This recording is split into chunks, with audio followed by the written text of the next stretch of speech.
What's your full name? Gullimer? How can I pronounce your name? You pronounce Guillaume Vergnas. Gu- Guillaume Vagnus. Yeah. Once more time. Don't worry, it's gonna be gone in post production. So Guillaume is like a rate for you to remember. It's like a fast car. It's Guillaume. So you pronounce Guillaume. And what's Guillaume, your yeah. last name? What's your last name? Vergnas. Vergnas. Vines. Vines. Okay. This is the most French podcast I can ever do. Okay. This is very French. It's actually William. William, but in French. Oh shit! I'm forgetting your last name. Graham. Vergnas. Okay. Very nice. Very nice. Very nice. Okay. Welcome, ladies and gentlemen, to the Coin Republic podcast. My name is Shor Bacharya. Web3 is an interesting space. We've interviewed so many people in this space, from the head of blockchain and Vodafone to Ericsson to presidential candidates using Web3 in their, tokenizing assets and all of that. And I always thought to myself that there is more to it than just a couple of pictures of monkeys. No, nothing against them though. But I guess every different kinds of companies coming together, creating some value in it, does have some sort of an importance. And today, on that note, we're going to expand on that idea a little bit.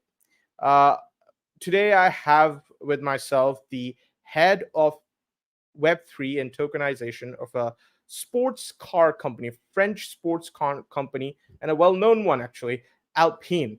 And they have been in business since 1955, and they're the talk of the town. They're well known.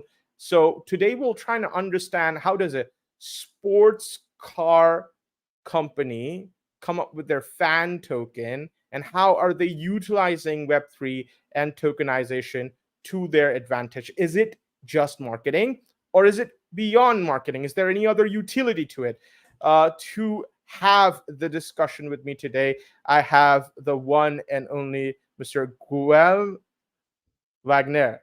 I hope I pronounced your. I gave it my best shot. It's okay. It's okay. It's Guillaume Vergnas. Yeah. Okay, Happy good. to be here. Okay, that was the most French I could do. But you guys are a French sports car company. If you could, I mean, you were established back in 1955. If you could tell a little bit more about Alpine, apart from the Web3 side, of course. Yeah.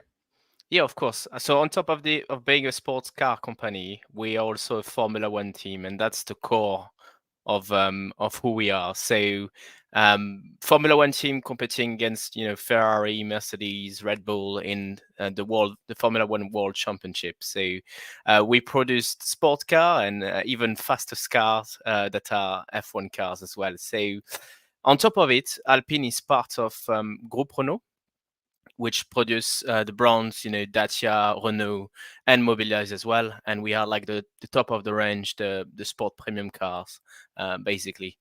And Renault, for the US audience, for instance, is part of the alliance Renault, Nissan, Mitsubishi. And so that alliance produce, I think, quite a lot of cars all over the world. These names are very familiar. And so yeah, Alpine positioning is like sports technology, and I would say it's a bit like the technology of a Tesla with like the luxury and the sportiness of a Ferrari. Fantastic. You yourself, you studied business management, have a strong background in automotive industry. What made you steer towards Web3? I love technology, so I joined the Formula One team of Alpine 7 years ago. Started in sponsorship, doing business, and helping funding our Formula One team. Then I'm also a fan of gaming and esports. I got into that space as well, and we've done a couple of things as well there. And yeah, blockchain, crypto, and Web3 are emerging technologies. They are important for us to find performance and in our cars, but also in our factories. So that's how we started it. I've got this passion for new tech, so that's how I got like involved and Mhm. started mining Ethereum on my gaming computers back in 2015, 2016. So yeah, that's how I started, and then we got involved with a lot of like players during COVID and after COVID. Yeah. Fantastic. Let's get let's dive right ahead into it. There are a lot of problems in Web3 UI UX space right now. So various Web3 products currently present in the market have a steep slope with a bad UI UX. So how do you envision Web3 to be in the next 5 years?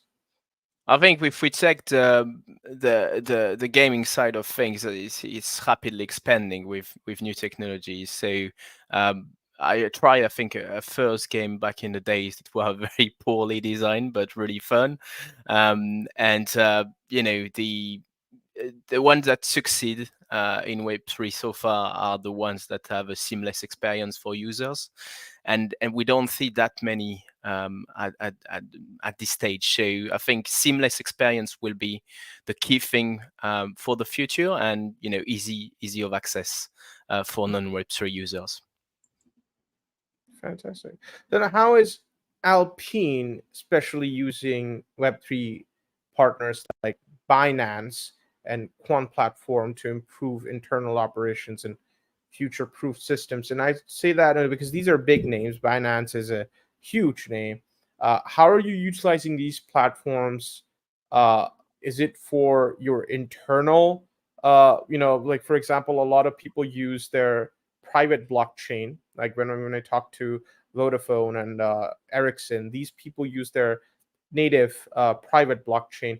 What is your approach to it? I think for us it took quite some time. Formula One's been like a really big platform for a lot of like exchange and blockchain, and a lot of them like were using F1 as a platform to promote their brand. And so we looked at multiple partners, and Binance seemed to be like the best one to us, and the biggest one as well. What we wanted to build with them and what they wanted to build with us is a fan engagement solution, and using Web3, obviously. And so what we developed and designed with them is the issuance of the Alpine fan token. And so it's a share of a voice. You're buying this token, and you can vote on topics related to the team. You can play some fun engagement games. You can level up. You can buy NFTs. You can use NFTs. You can stack your coins, stack your NFTs, and get rewarded with experience and products that are related to the team. And so we issued that I think last year, um, and it went very well. It's now between 20 and $30 million market cap, and we have around a little bit less than 200,000 holders.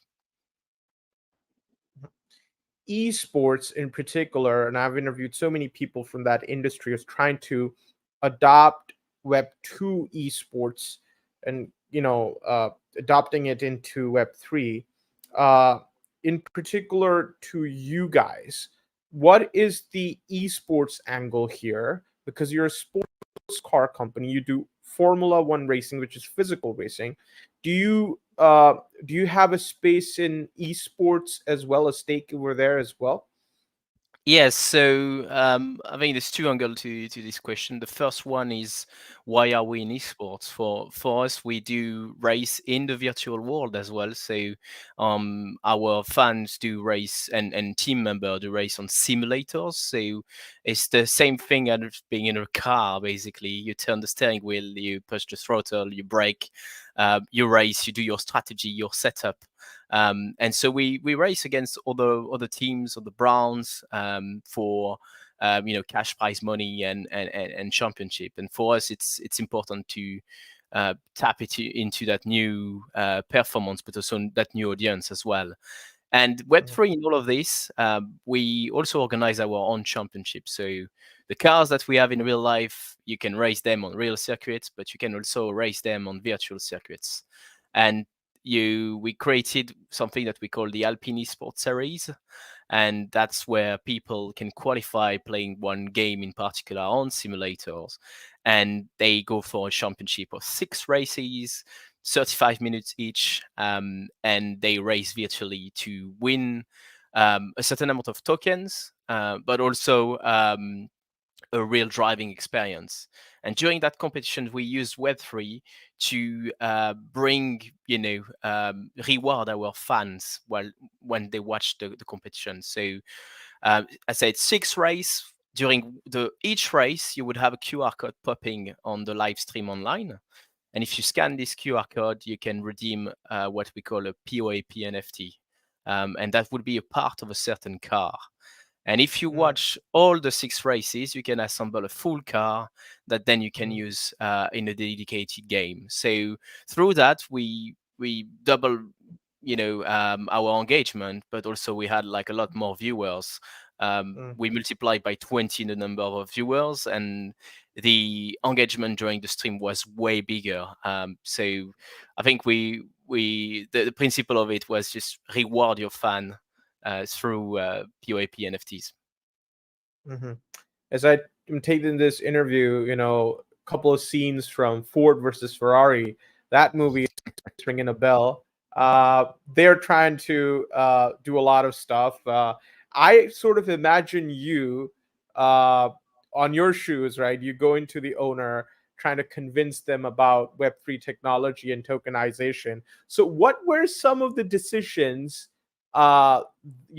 Taken in the initial stages? What were your psychology behind it? Were the management cooled with Web3, and if so, why? Was it a marketing gimmick? Was it beyond that? Could you explain that? I think it wasn't too difficult to convince our management to go into Web3. We're tech brand, so performance and technology is at the heart of our brand and company. And so if we don't go there and explore and do case studies and do test and learn, we're failing our mission. So it was very important for us to tap into this new kind of like area and field for a lot of brands, a lot of like car company as well.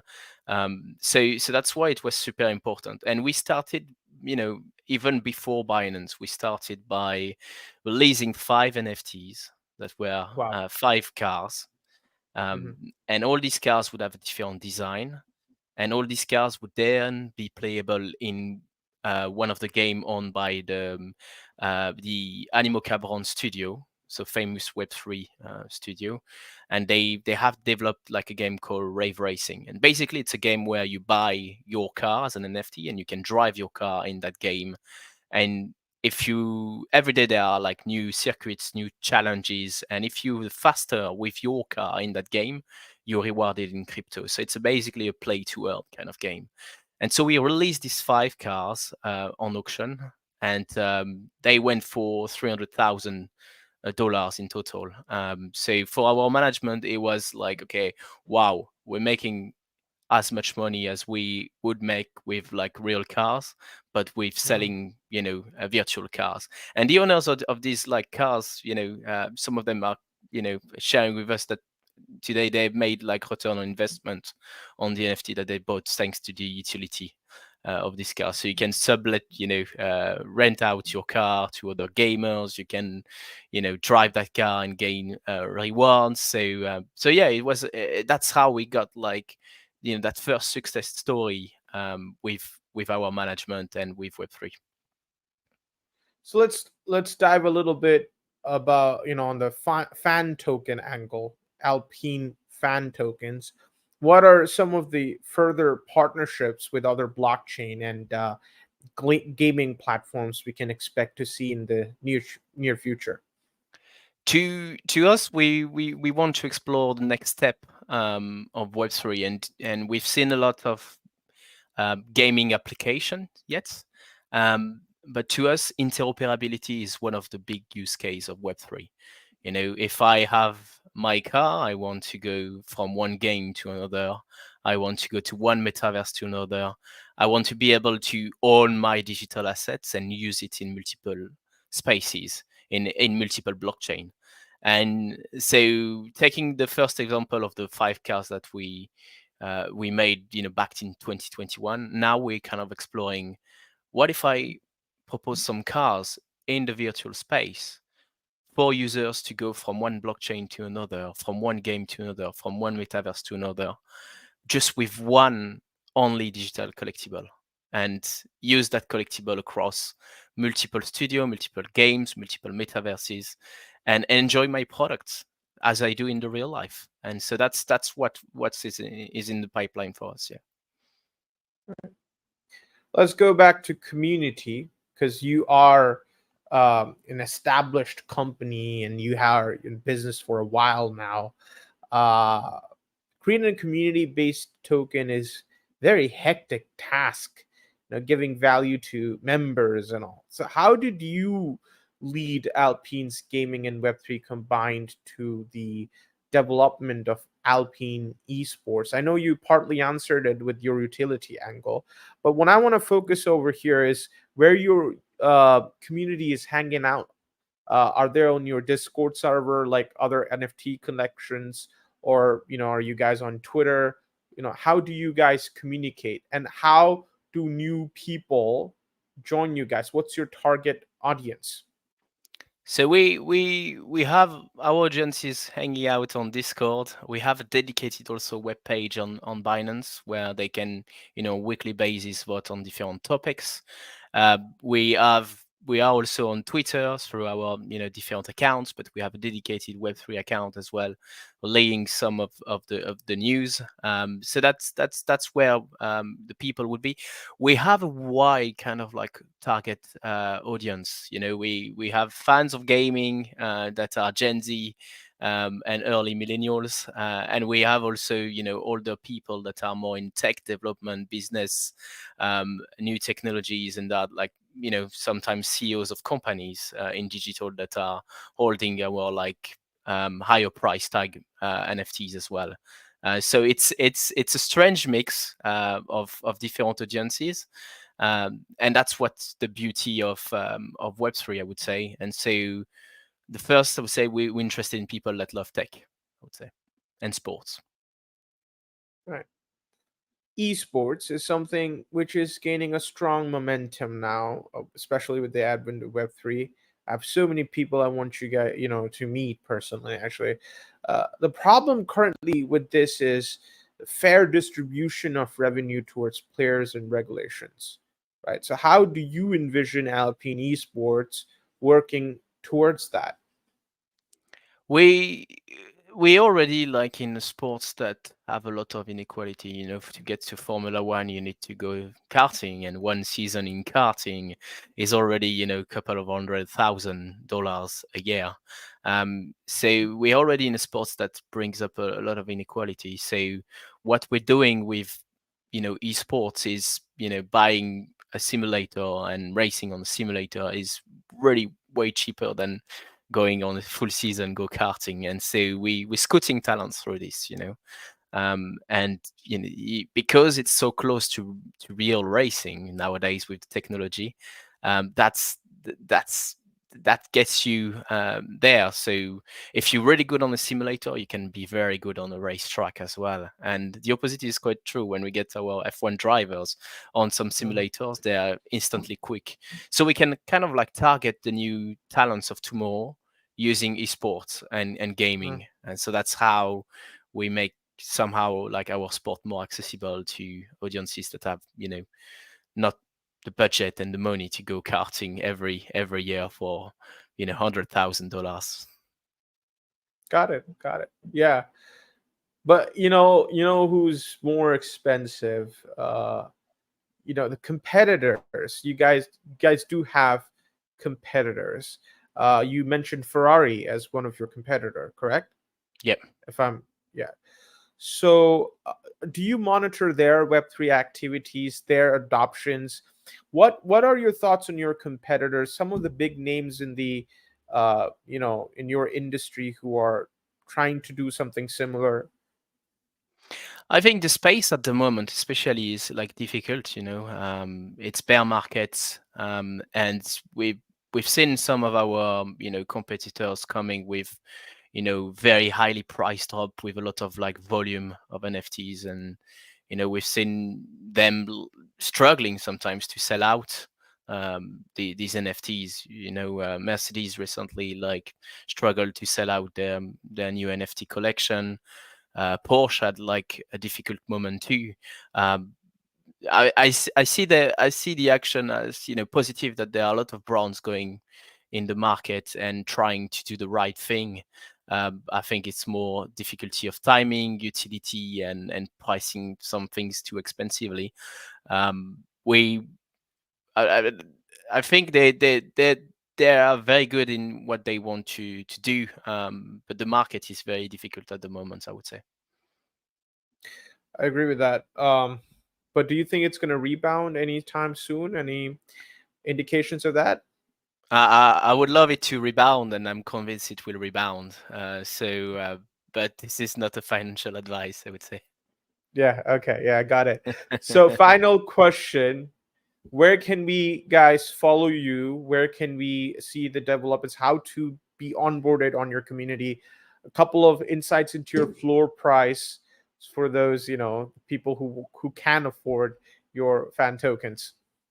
Yeah, of course. So at the moment, the fan token is not that expensive. It's around $1.75 per token. We can trade it on most exchange platform, but mainly on Binance.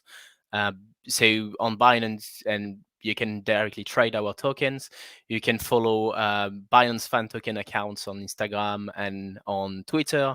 You can follow Alpine NFT on Twitter as well, and join our Alpine Racing Discord as well. So a lot of like platforms where you can follow our Web3 activity. The usual ones: Discord, Twitter, and all that. Yeah. Yep. All right, ladies and gentlemen, there you have it. What one-on-one conversation with Alpine. I hope you guys do pretty well over here, and we'll definitely keep an eye on you guys and see if you could flourish. We would definitely wish you all the best for that. Thank you. Right. And